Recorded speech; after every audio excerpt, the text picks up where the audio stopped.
Okay, hello. I'm back. So, ika nga ni Nurse Even, pretty check. Ito na yung makeup ko from this morning. So, it's now about 7 o'clock. Mga 10 hours siyang nasa mukha ko. So, yung medyo nag-oil na siya. Yan. Cause, as in, not once ako nag-pat ng face. Iyo kadiri. So, not once ako nag-pat ng face. So, ayan, medyo nawala na rin yung foundation dito sa nose area. Because, and then yung dito din, yung sa salamin. And as you can see, yung eyeliner, medyo nagpanda eyes ako ng konti. Naging extra smoky siya.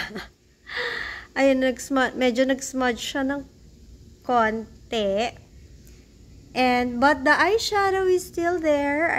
It's still good for me. And yung sa brow, the cheek, the blush cheek, andyan pa rin. Yung lips, medyo nandun pa rin, pero bitak-bitak na siya. Although, hindi ako kumain ng anything oily. I just ate, rice, sausage, and egg. Pero konti lang. Hindi siya super oily. But I did drink. So, ayan.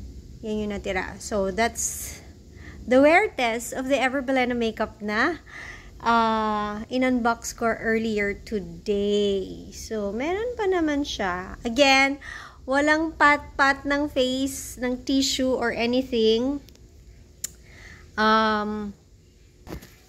Ayan. So, wala rin akong in-apply na setting spray or mist earlier. Yung pinakapang set natin kanina was the face powder. Okay? So, ayun. Wait lang.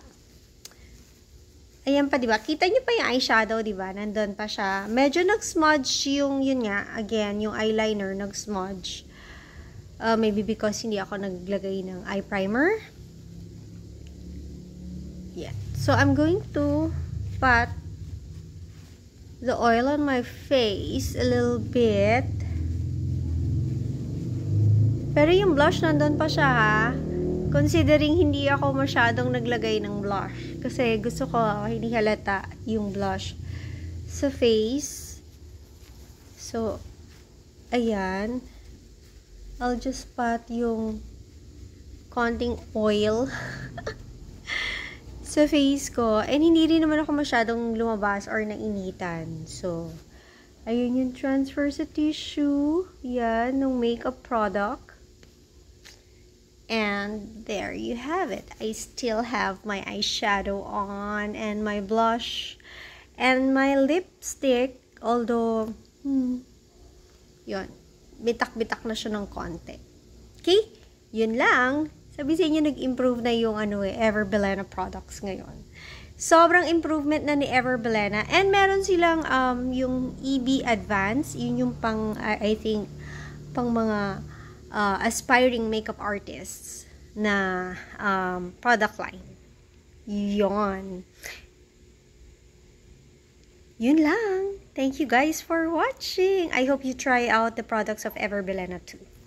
Bye!